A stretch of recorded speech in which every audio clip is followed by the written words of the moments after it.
জল ভরা মেঘ ওই দু চোখে দেখতে আমি পেয়েছি, একলা মনে নির্জনেতে তোমার ছবি এঁকেছি। নাম রেখেছি বনলতা যখন দেখেছি, হয়তো বা সেই ক্ষণেই তোমায় ভালোবেসেছি।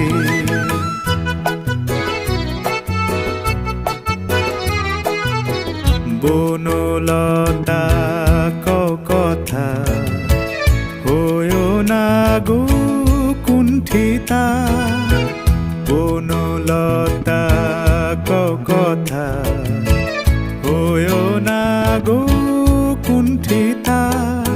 একটি কথাই শুনবো বলে তাই তো কাছে এসেছি, বলবে কি গো আমিও তো তোমায় ভালোবেসেছি। একটি কথাই শুনবো বলে তাই তো কাছে এসেছি,